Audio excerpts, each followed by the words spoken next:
You won't believe what happened when I stood my ground against the HOA president, and trust me, things got heated fast.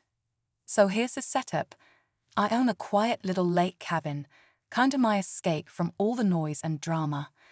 But apparently, peace and privacy don't mean much to the head of our local HOA. A few days ago, she marched right up to my door, acting like she owned the place, and asked, no, demanded that I unlock my cabin so her out-of-town friends could enjoy the lake view. I thought she was joking, but no, she was dead serious. At first, I stayed polite. I calmly told her that I wasn't comfortable letting strangers into my personal space, especially people I'd never even met. But that's when she completely lost it. I'm talking full-blown meltdown, yelling, pointing, accusing me of not being a team player, and violating the community's spirit. It was wild. Her friends were just standing there awkwardly, watching this whole thing unfold like it was some neighborhood soap opera. But here's where it really starts to spiral, because after I refused again, she didn't just leave, she threatened to take things further. I wish I could say it ended there, but that was just the beginning. What happened next left me speechless, and it might just shock you too. Now, before I dive into what she did next, let me give you a little background on this HOA president. Her name's Linda, and she's the type who treats every neighborhood rule like it's federal law. She walks around like she's the sheriff of the lake, always watching, always nitpicking. If your lawn's too long or your trash bins are out 10 minutes early, she's on it. But this was something else entirely. I've owned this lake cabin for about 5 years. It's not fancy, but it's mine. I use it to unwind, do some fishing, maybe read a book on the porch. The HOA rules clearly say all property use is private, nothing about having to share it with random visitors. I've always kept to myself, paid my dues, followed the basic guidelines. But Linda has always acted like I owe her something, like just being part of the HOA means she gets special access. And these friends of hers? I didn't recognize a single face. They weren't from our neighborhood, that's for sure. One of them was already trying to peek through my cabin windows, acting like they had a right to be there. It made me uneasy, honestly. But when I thought it couldn't get weirder, that's when Linda made a phone call that changed everything. I watched as Linda stepped away from my porch, pulled out her phone, and started talking in this low, angry voice, just out of earshot. She kept glancing over at me like she wanted me to see she was serious. I didn't know who she was calling, but I had this gut feeling it wasn't going to be good. And sure enough, within 20 minutes, a security vehicle from the HOA patrol rolled up the gravel path like it was responding to a full-on emergency. The guy who stepped out was Jerry, someone I've seen around the lake, but never really talked to. He gave me this awkward smile and walked straight up to Linda first. They whispered for a bit, then he turned to me with this rehearsed tone, saying they had received a complaint about a neighbor refusing reasonable access to shared property. I laughed, not because it was funny, but because my cabin isn't shared. It's private, titled, and legally mine. I even offered to show them the deed. Meanwhile, her friends just stayed clustered by the dock like they were already planning their lakeside picnic. One guy had a cooler out. Another was flying a drone. I couldn't believe it. That's when I started wondering, was this really just about a cabin, or was something bigger going on behind the scenes? At this point, I was feeling trapped on my own property. I hadn't done anything wrong, but somehow I was the one being treated like I needed to explain myself. Jerry kept trying to smooth things over, but he wasn't exactly neutral. He kept using phrases like, it would really help the community, and we're all neighbors here. Like that was enough reason for me to hand over my keys. But I wasn't budging.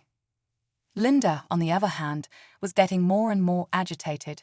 She started pacing, throwing out terms like non-compliance and violation of cooperative spirit. Then she said something that really set off alarm bells. She hinted that the HOA board had been discussing concerns about my cabin for a while. That made no sense.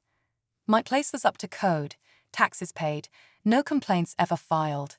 But now she was acting like there was some secret list of problems just waiting to surface. Then, get this, another SUV pulled up.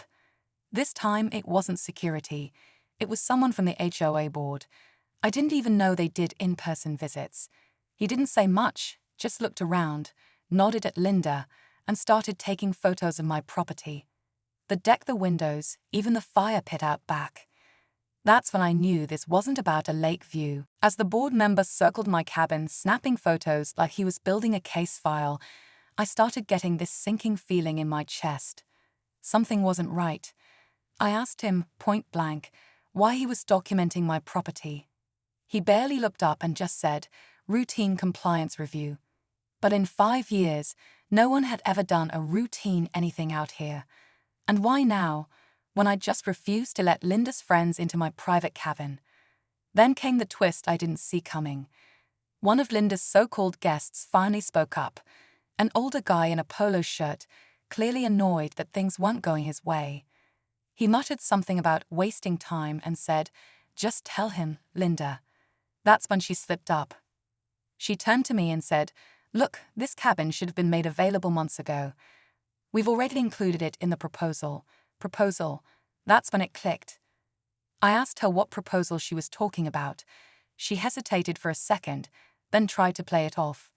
But the guy in the polo shirt spilled it. Apparently, the HOA had submitted plans to turn several privately owned lakefront properties, including mine, into part of a community rental pool for visitors and short-term guests. And here's the kicker. They did it without getting my consent.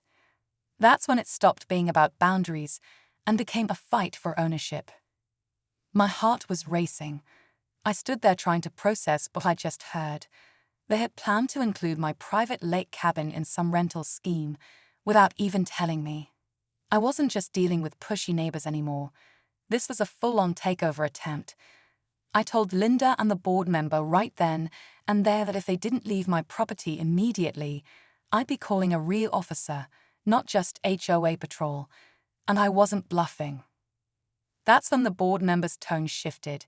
He suddenly got nervous, said something about miscommunication, and looking into it further.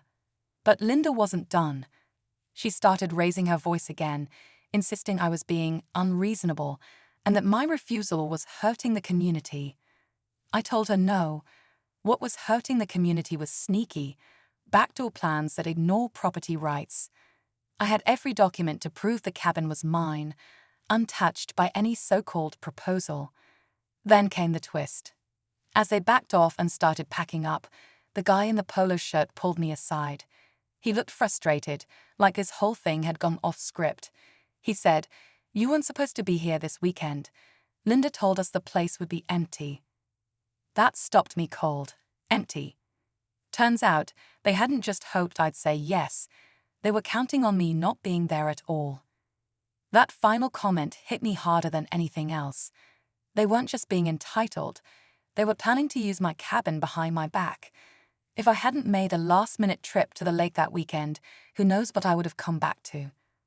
Maybe strangers staying in my home, maybe damage, maybe nothing left at all.